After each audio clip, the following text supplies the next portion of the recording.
All right, good evening.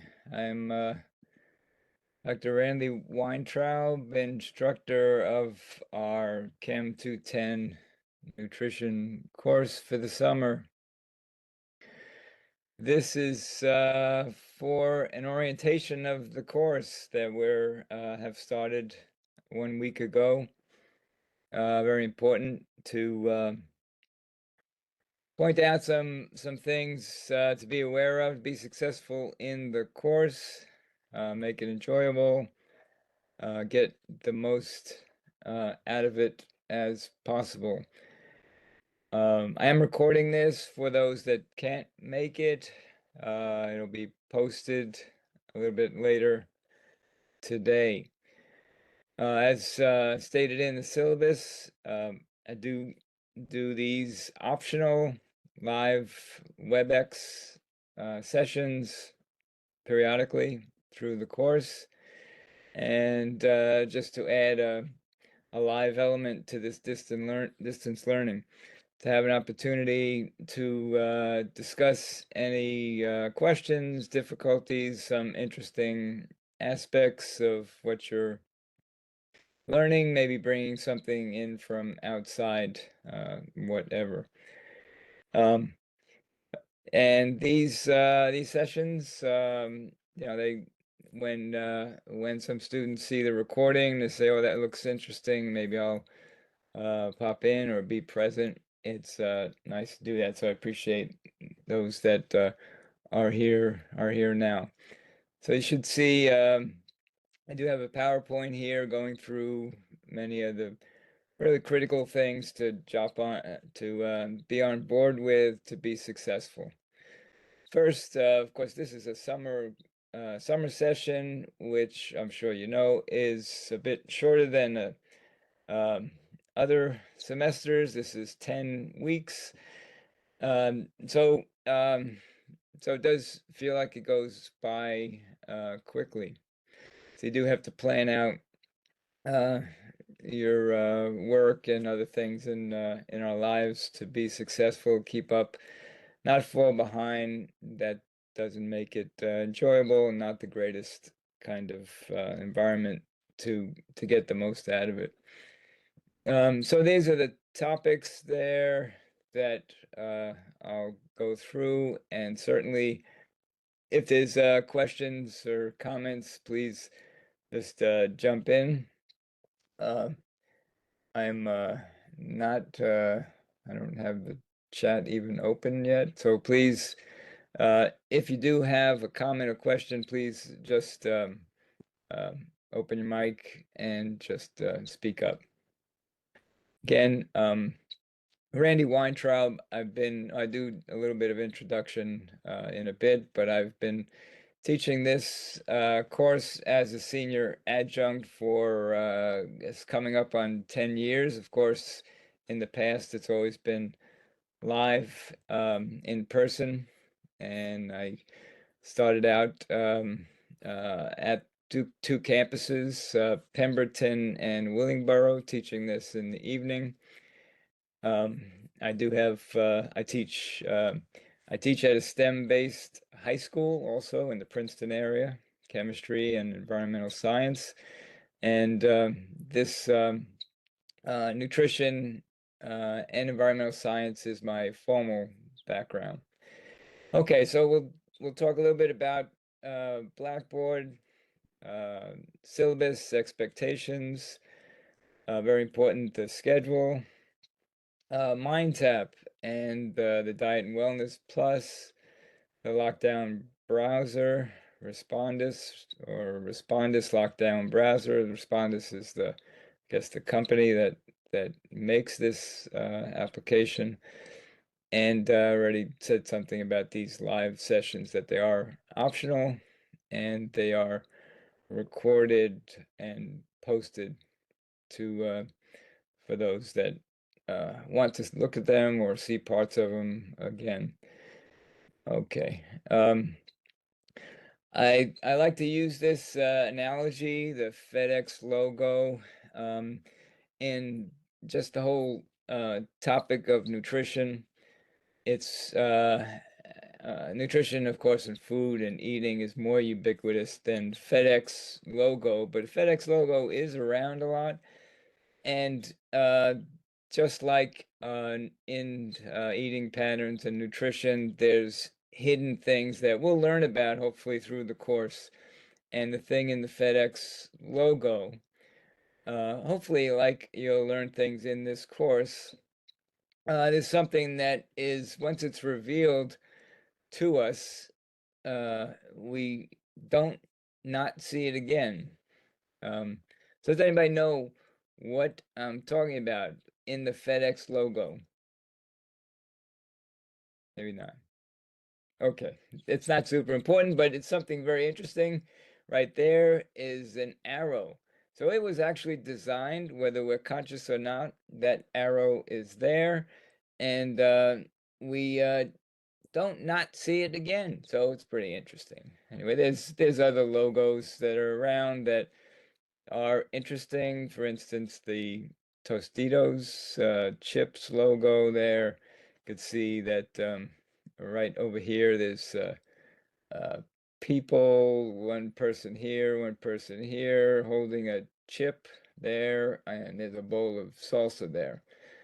It's all this interesting, not super important, but the analogy is that there's lots of things that are real and there, and until it's pointed out, we don't see them. Sometimes I mean, most times they're more important than these examples. Anyway, so our food, yes, it's very important, um, and uh, it's I like to cook. I like to take pictures of of interesting, pretty colorful plates. That's tofu. I finally, after years of experimenting with various ways to cook tofu, I think I've come up with a few good ones that I like and my family like. So color, when we talk about nutrition and we look at food, we want it to be colorful, and we'll talk a lot about what's packed into these types of foods, and we'll see more. When we see a plate like this, we kind of look, we see, oh, there's seafood there, there's scallops, there's essential fatty acids, there's selenium, and there's pasta and etc. Okay, and that's my kind of a nerdy placemat there, the periodic table. And food is something, of course, to enjoy and to keep balanced. So this is me, kind of a messy little bit of a collage. I grew up in New York and Brooklyn, Long Island, but then I transferred from Stony Brook to the University of Florida, where I spent a bunch of time in Gainesville. Really like the food science and nutrition department, and also uh, agriculture, big agricultural school. So I studied analytical chemistry around environmental chemistry and the fate of crop protection molecules or pesticides. And that's what I went when I came back up north. I was in that kind of industry. I was an industry scientist in agricultural products, chemicals, doing environmental fate of them. I stay pretty active. You can see there, I like to run. I don't run as much, but I still run. I swim, just casually, competitively. I've run 21 marathons. I kind of retired from that, but and that's an important part of staying healthy. We talk about that in a couple of chapters to balance our lifestyle. The so when we talk about essential nutrients, we'll get to know all of these and some of them you might recognize, but we'll certainly talk about all of them. There in total is about 40 essential nutrients that we don't make ourselves or don't make enough of them and need them regularly in our eating pattern. We talk a little bit about physiology, um, uh, of course, the digestive tract, and you may be taking or have taken already enough anatomy physiology that nothing would be brand new. If not, then it's a good uh, kind of learning thing as we talk about especially digestion. There's a good amount of couple of chapters with some biochemistry, um, just basic chemistry, as it says in the syllabus. An undergraduate course, either taking with the course or already, is assumed. We don't do a lot of chemistry, but it helps to recognize and not get stumped with um, some chemical or analytical terms.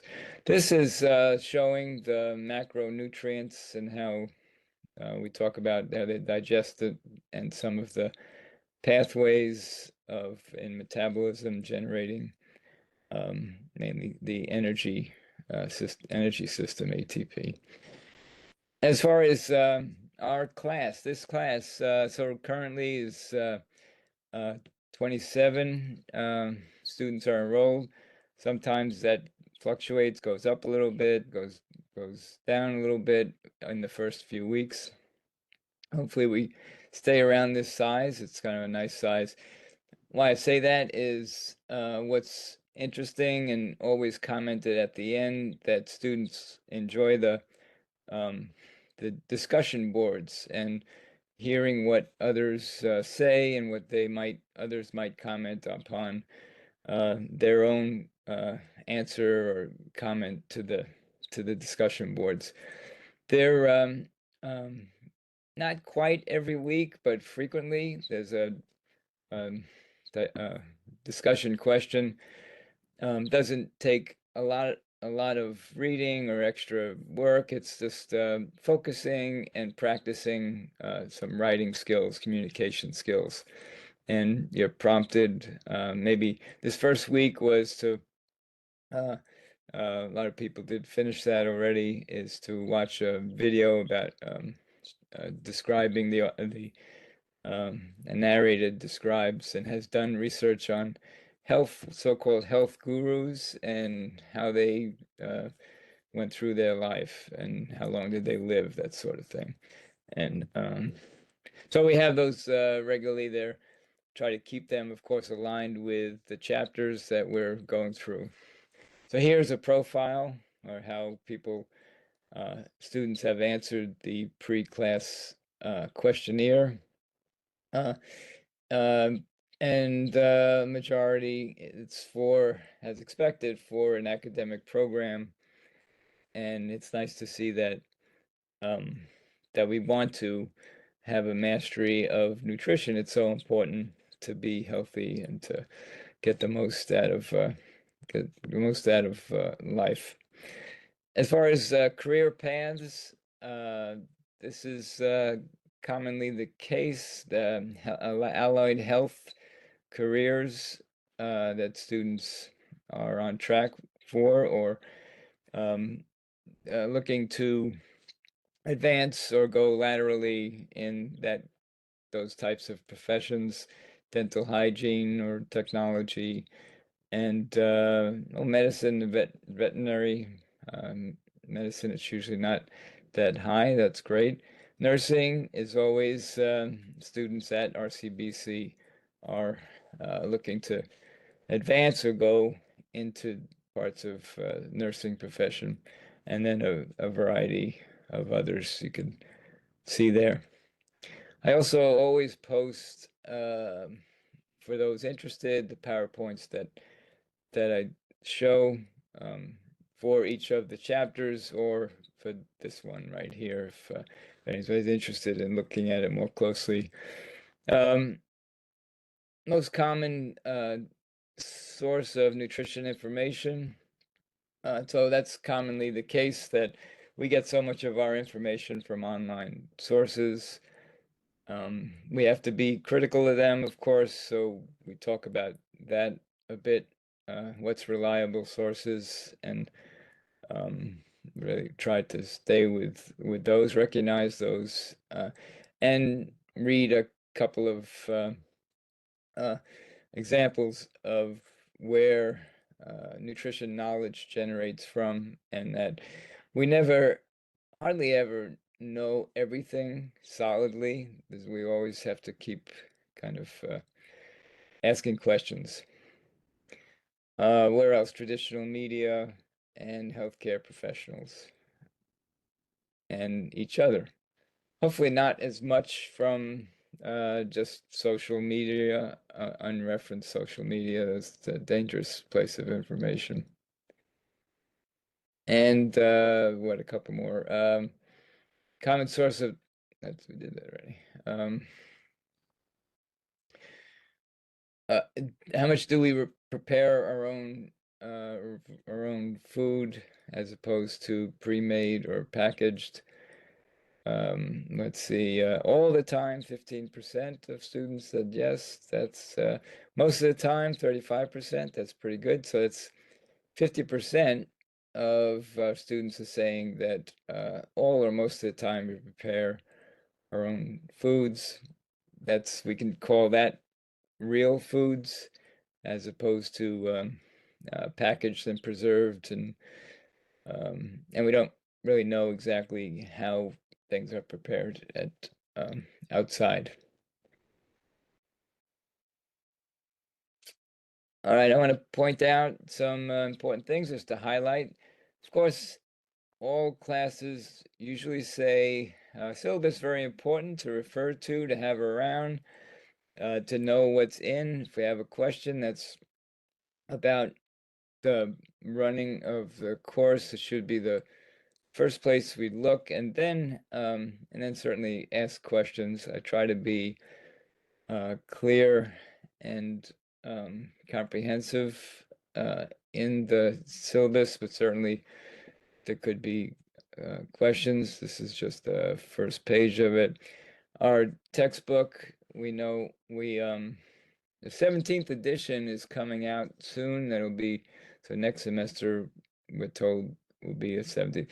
So when a textbook is in that many editions, that means there's a demand, and it's I think it's a good solid textbook, Understanding Nutrition by Whitney and Rolfs.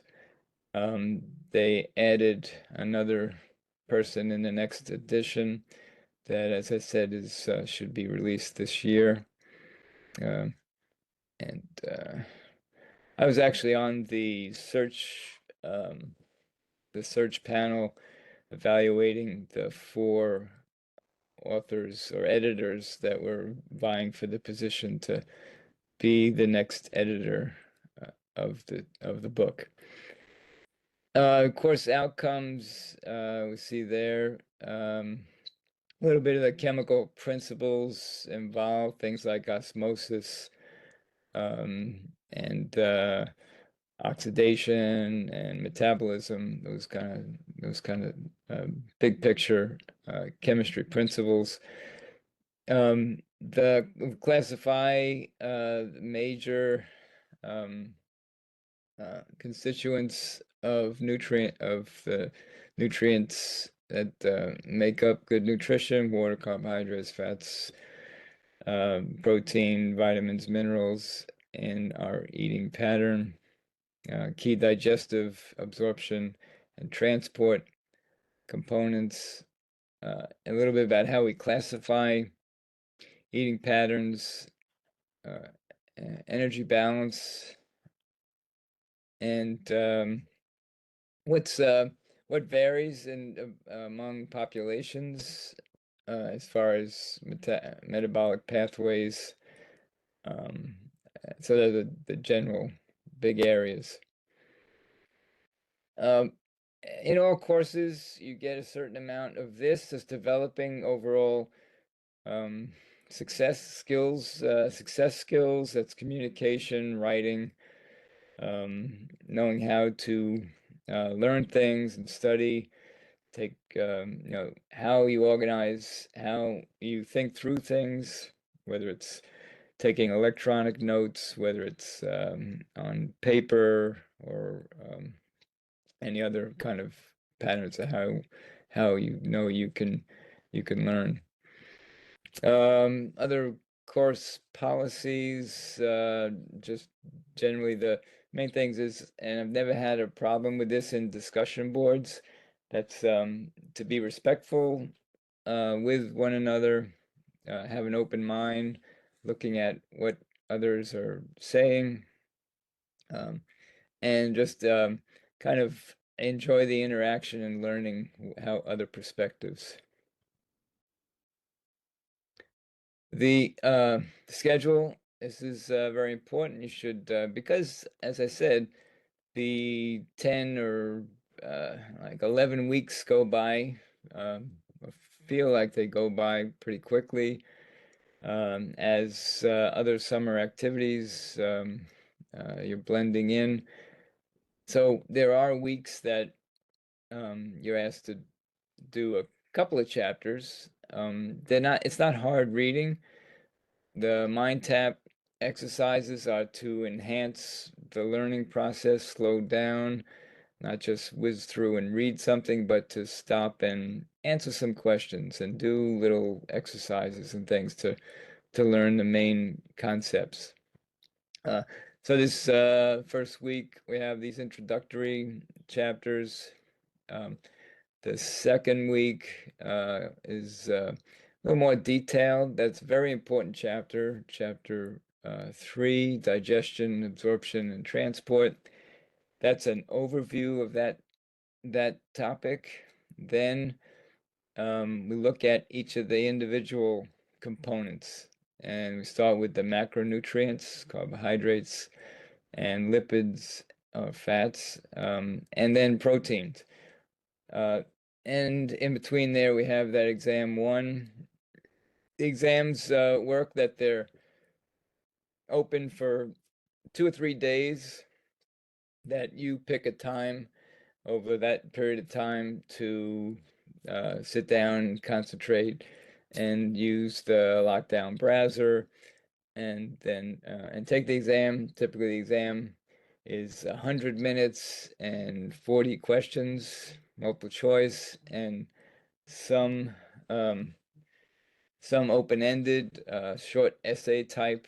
It's usually 35 multiple choice and maybe 5 open-ended. Not large essays, but testing whether you can integrate some of the main points. And always before exams, a week before, or at least 3 or 4 days before, I have a review, again, an optional live session like this to go over and to talk about some of the example questions. Where are the key things that you should expect to be tested on? So as we go, there's looks like usually 5 chapters, 5 chapters for each exam. So that could be a good amount of material. So you do want to not wait and not stay in schedule, because I open up the windows for the mind tap to keep you moving through it, and talk about what each is worth in a minute. It's in the syllabus course. So look through, if you haven't yet, the topics. Of course, you can look through the whole text is available. We'll look at that in a minute too, through the Mind Tap learning platform. So it's a nice progression at the last few chapters look at integrating a lot of what we've talked about all the course into key aspects of life cycle nutrition from pregnancy to the later years. And finally, last chapter, disease prevention, again, pulls together a lot of what we learned throughout and kind of in a spiral type manner. And then the first week in August, we're wrapping up and taking a last fourth exam. In the 15-week other semesters, there's an extra exam so that the material is spread out a little bit more. But if if you have a stay disciplined with a schedule, it should be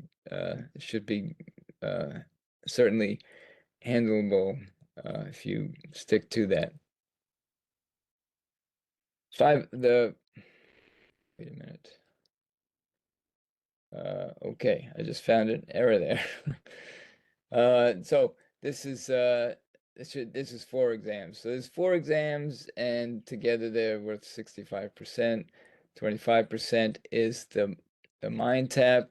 That again is this not difficult, but you do have to pace yourself getting through it. They're good exercises to reinforce the material. And the discussion boards, 10%.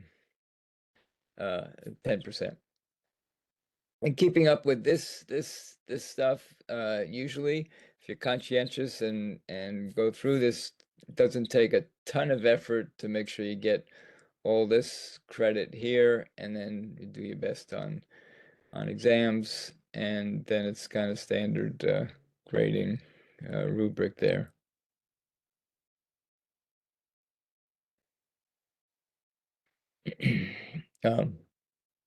And there's some other details there. Your if there's reasons that that for some reason there's bereavement or personal illness or family instance that you need some kind of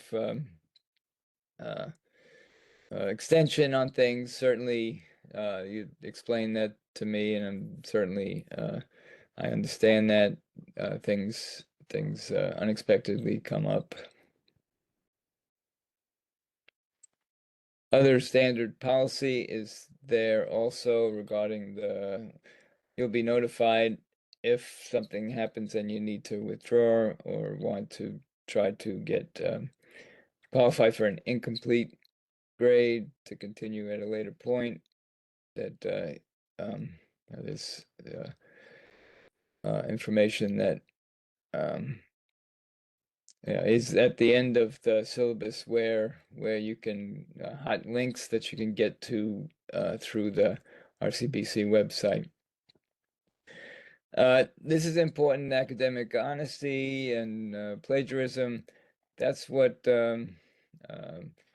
primarily the lockdown respondus browser is to remind us that we're all under a pledge of honesty and academic integrity, that we follow the rules, and we're not fooling anybody if you're trying to be academically dishonest. There's of course, offices that you find out through any kind of legal understanding. For instance, support disabilities, and if there's something I need to be reminded about or told about, that was initially, at least, that was on the pre-class survey to let me know about any kind of thing I should know about. Um, and with your taking the course. So to make it convenient, there's these are hot links that get to all these services that you pay for with your tuition. Okay. Uh, so this didn't update. This is kind of the old. This is not what uh, Blackboard looks like now. I have a more current slide there. That's just showing Barry supports this course. Okay, this is what your Blackboard looks like. Uh, Try to put a interesting little picture there. And this is that current quiz. There's been some questions about it, but it looks like a good amount of students are taking this. This is a practice quiz. Some have asked me, but I didn't do that well. Is this really, so is this practice? You're getting credit for going through it and finishing it. It's kind of a uh, uh, just completion grade. And you'll get the 10 points as long as you go through it and follow directions, get used to it. It's bad when come up to the first exam and you don't know what the lockdown browser is or haven't set it up and that sort of thing because it's a stressful, unnecessary thing. That's what this practice quiz is about, to ask questions, to see that you've downloaded the browser correctly. I have a few slides to go through to that um, make sure of that and to ask questions and don't be hesitate to get this straightened out.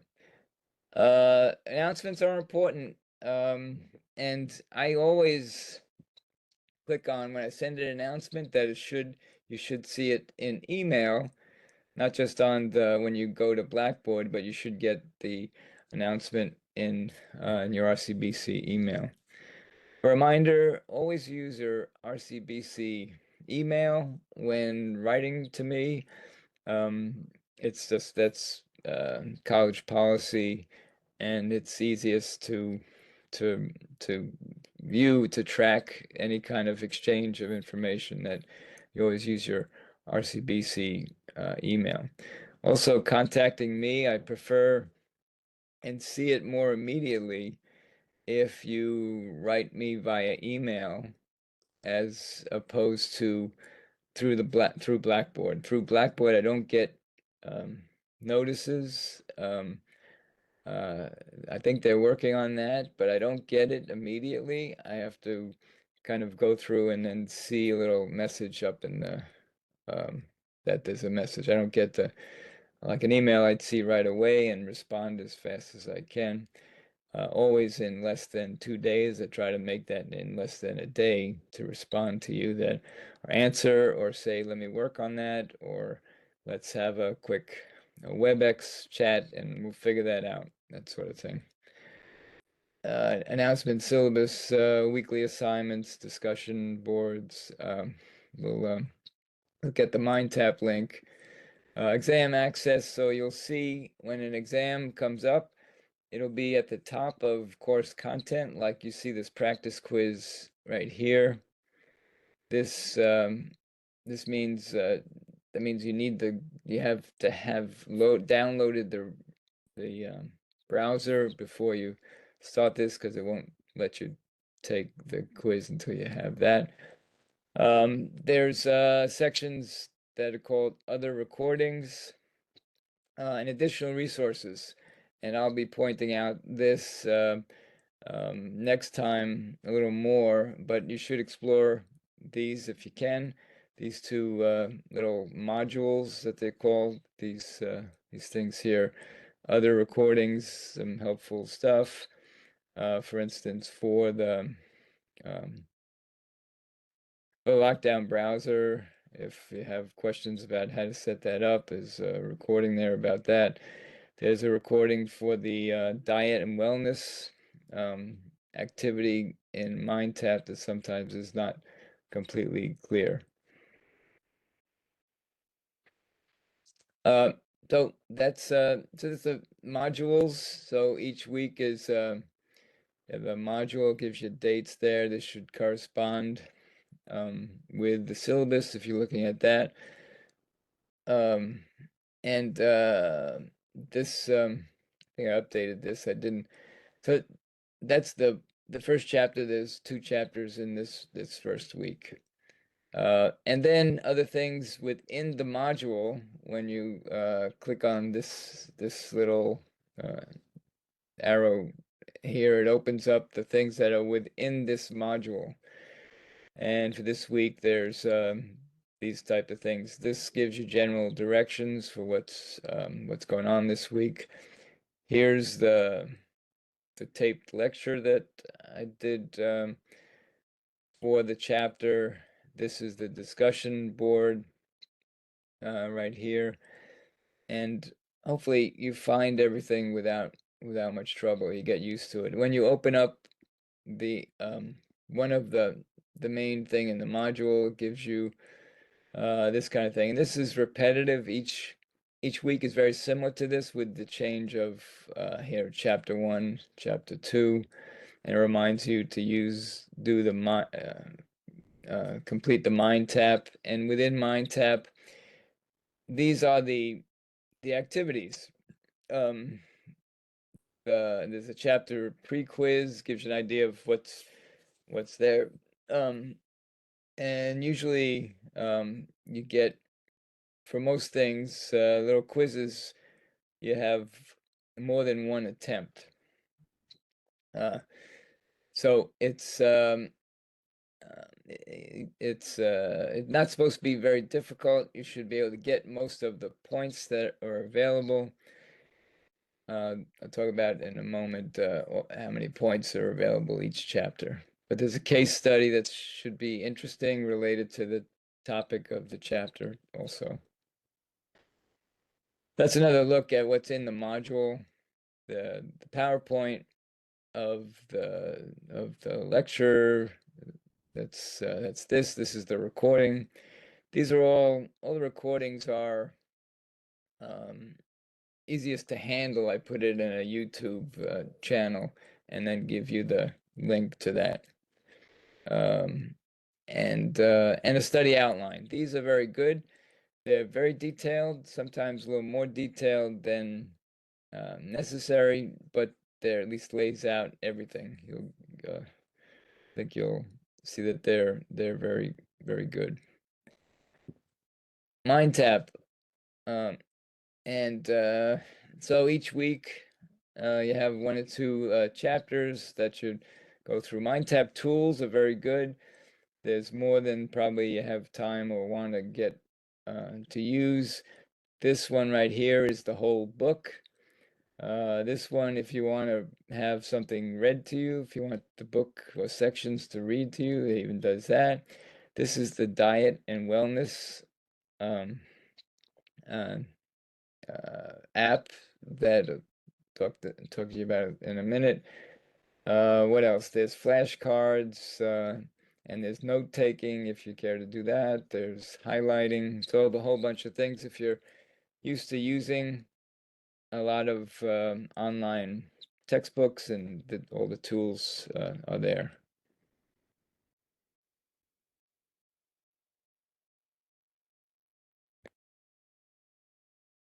And as you explore into MindTap, here's an example. It says read the chapter, and then there's activities. So you apply some of the things that you've learned. Each chapter has a different segment of this diet and wellness plus activities. This is where we do sort of a eating pattern diary for 3 and maybe a few more days is better, that you record electronically everything in your eating pattern and your activity. And And then each chapter after that, you use that set of data to examine one part related to the chapter. So it could be looking at protein. It could be looking at your macromolecule, your macronutrient balance. It could be looking at a certain nutrient, the set of vitamins, and so there's questions around that. But it uses just that set of data. So you want to make that, if possible, a representative set of data because it's very informative to get a snapshot of your dietary pattern. And you may want to say, "Wow, I didn't know I was that low in calcium and D and vitamin D," and that's dangerous to have that kind of eating pattern that's low in those two. Of course, that is kind of this silent, it's called silent killer, a silent disease of osteoporosis that we don't feed our bones to keep them healthy. So it's so here's a little more of the detail as you look through it. Each of these, most of them say it counts toward grade, and you can see here points, 5 points, 5 points, 15 points, etc. And so there's another aspect you can use if you want to use flashcards. These are pretty cool. So that the points add up, and they add up to in total about 1,000 points. So 5 points here and there don't mean a whole lot when you're talking about 1,000 through these 18 chapters. But on the other hand, they can add up if you don't do a chapter or you lose those points. This is the Diet and Wellness Plus, where you're uh, you're collecting, you're doing a diary of of your meals. So, for instance, for breakfast, you're adding in, and it's fairly intuitive, putting in the set. As you're compiling it, there's some data here, but there's a lot more data behind it when you access it in a report form. And it's again, it's fairly intuitive as it instructs you to do that. Again, that's the Diet and Wellness, that little uh, green apple with the red cross there. And as it asks you each chapter about a certain kind of so-called report, tells you what to do, and then you're informed about, for instance, this is looking at water intake. Um, Others things. Oh, here's an example of compiling. So if you say tuna salad, it gives you a bunch of choices, and you try to pick the thing that's closest to what you actually are consuming. It may not be perfect, but you pick something close to it. Everything's kind of a as best an estimate as possible to get these data. So it's interesting to see this sort of thing. What's an average serving size? You might learn about that. Sometimes you have to estimate it, and it might be some things that you're unaware of that you're learning. And then activity. So that's the other thing. What are you doing in the day? And so this kind of thing, we become conscious of our eating, our um, lifestyle. How much did we walk today? How much did we run? Did we swim? Did we do nothing during the day? So it reminds us that that's part of good lifestyle. Reports. So again, each chapter asks you to pull out a certain set of data. Here's some examples. Energy report. What's our energy balance over that 3 or 5 or 10 days? How much we input, and it gives you, are you trying to burn more than intake? You're trying to lose weight? Are you trying to gain weight? So it's that kind of thing. There's extra stuff that you can play around with, and some people use other tracking programs. This one This one is similar to a lot of them. I'll mention a couple during the course that I find also helpful, and when you stop having access to this textbook, there's other such programs that are free, and there's premium choices to those also. All right, so to be successful, I have three key points here that I'd like to mention. One is keeping on schedule. So getting used to, okay, I gotta read the textbook, maybe I take notes alongside or whatever my learning pattern is like. I do the mind tap activities. They're right along with the reading. It reinforces, it broadens, it shows applications of the new concepts or um, some of the detailed information. Is there a discussion board? Most weeks there are. Some weeks, like for instance, if there's an exam coming up, I say, okay, don't need to do the discussion board. So the first week you have this, how long do, health influencers live? And that was a video to watch, interesting video. And so keeping on schedule, really important, number one. Okay. Number two, make use of the Mind Tap tools and try to get all those points. There's flashcards, there's Study Hub, whatever you think is worth your while. There's plenty of things to to help you digest the material. Watch the dates. Okay, this is an example of a Mind Tap. Um, this is a case study where we're reading through, and this is there's questions on the tests that are kind of similar to this, where you might get some information about a case or a person, and what would you suggest? What do you think is going on? That sort of thing, and for the multiple choice mainly. Okay. Uh, Third, uh, so know how you learn best. What's your learning style? Lots of times we try lots of things, um, and this 10-week course, a little more than 10 week, there's a lot to kind of learn and keep track of and be disciplined.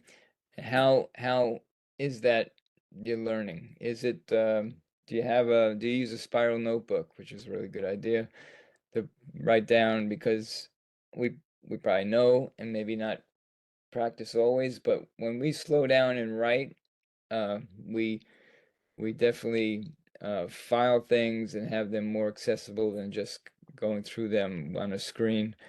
And it's been studied and shown in lots of different ways that if we slow down, write, think, it's much more effective in learning and to be able to recall. And what else? So that's we call that active learning.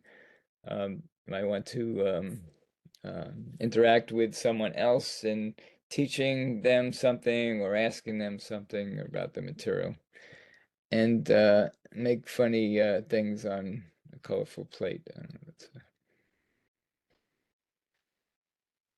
grades, we mentioned this already, and I gotta correct this. This says 4 exams. So during the 15-week course, there were 13 points, 13%. So now they're four.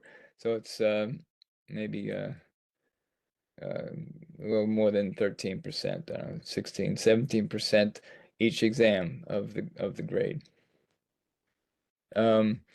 The Blackboard keeps a running average at the moment.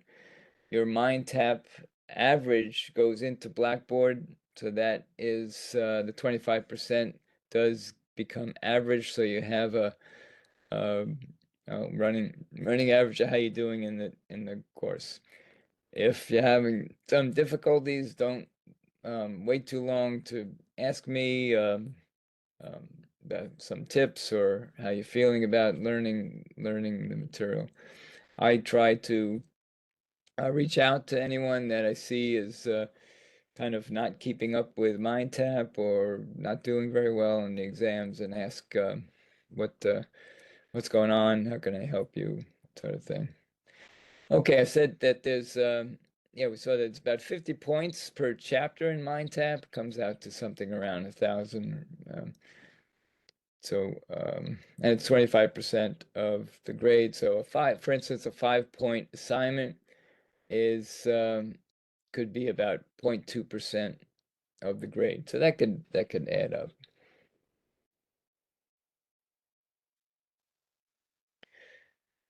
Okay, that's a reminder. We are in some ways. So a little more. This is just a little more on my the diet and wellness. It's really got a lot of information, lots of ways that displays data. It's kind of fun to play around with. It's pretty intuitive.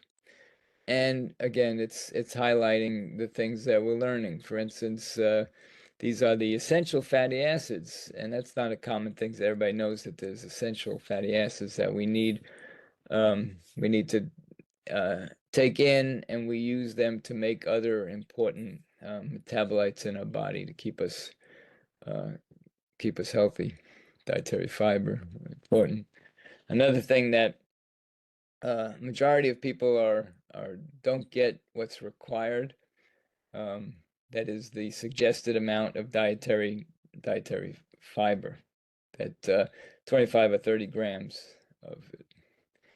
Yes, in the beginning of the diet and wellness, it asks for some information, some to do some calculations. So um, and yeah, there's some examples of the reports that you're instructed to do each chapter, a little bit of these along the way.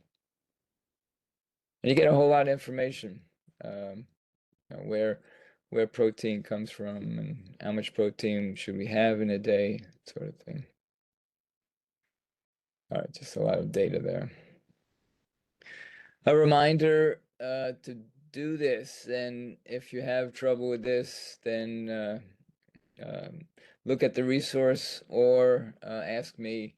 And it's really hard to do a live session with the Respondus Lockdown browser, but I have some screenshots here that may help. There's a recording of this in, as I said, other recordings. It looks like this is where it is. And um, this was the announcement that explained a bit about how to set up Lockdown browser.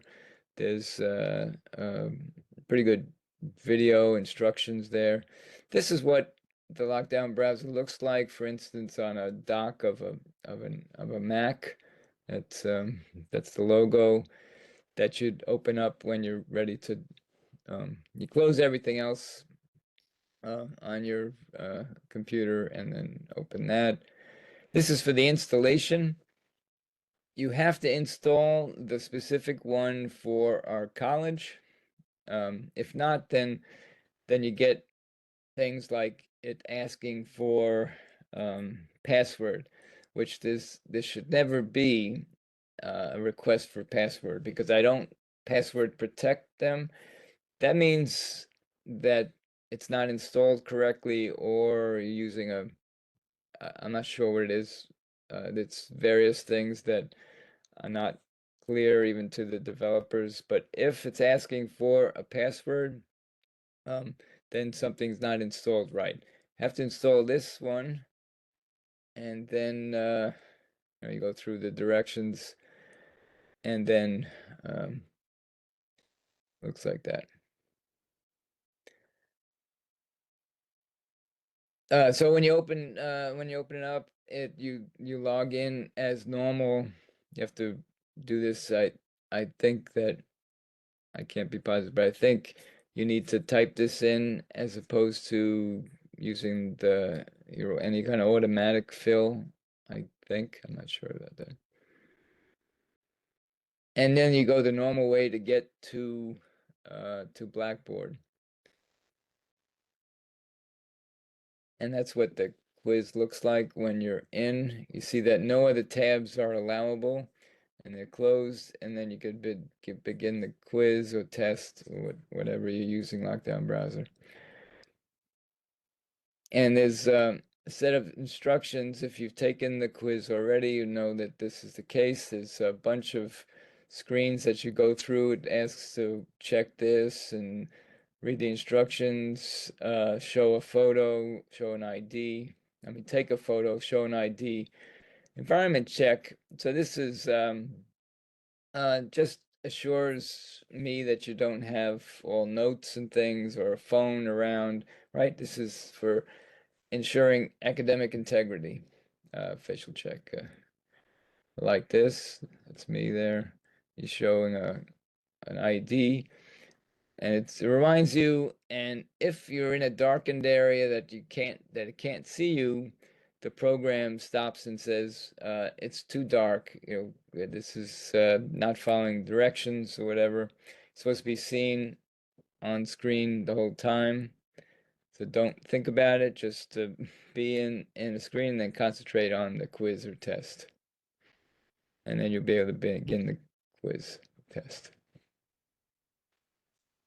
At the end, there's a place to comment if you want to write something here, like I'm sorry that whatever the cat jumped on the on my desk or something, or something happened, or some emergency in the house, um, or there was a power outage or something. That's where you write that.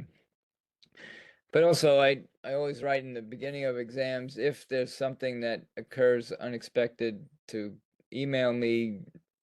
If something happens, just so that the truth that you're seeing is that I can believe it if you just tell me right away. Okay. All right, so usually it's very clear. Now, what else do I see? So the report, when you finish the exam, lockdown browser, I see that you've completed, and I get and I check this to see if there's any high priority students when taking the exam. High priority, that means to check. There may have been some incident or violation, uh, some obvious thing or a questionable thing, like it was totally dark and the student just so that would be a high priority thing. I would say I would question you, like, why didn't you follow directions? Why didn't you show an ID? Why didn't you do the checking your environment kind of thing? Right? Because you're expected to do that. Okay, so this was um an hour-long review of for an orientation. There, uh, I'm sure there will be questions that come up. Please don't hesitate to contact me on those, whether it's just we could solve it with an email exchange or to help you online. I'm very rarely on campus. I uh, was on campus last semester twice. I was there for a um, lunchtime nutrition awareness during Nutrition Week. Um, when and it was in the student union. We got some people. I was disappointed that not too many people. But it was a busy time. It was in March, uh, and then I come in once in a while to say hello to the STEM office, that sort of thing. So again, I'm open to, don't hesitate to ask questions and follow schedule, get into a routine around all the other things that we're all kind of busy in life taking care of. When I taught in person, we used to have this every class, 2 or 3 students did this kind of thing where they showed something that they prepared and talked about it. Uh, what does this food mean to you? If it has any uh, additional meaning than nutrition, and what its nutritional value is, that sort of thing. Kind of a fun thing that we did in person. I'm fond of trying to make things um, uh, not have much meat, or certainly not red meat, but being exploring and being nutritious food also. Okay, so that wraps up. Any comments or questions?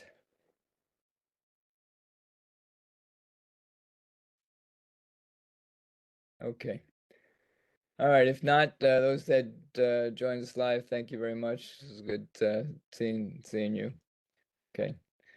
Okay. Bye for now. Thank you, Professor. Good night. You're Thank welcome. you. Good night.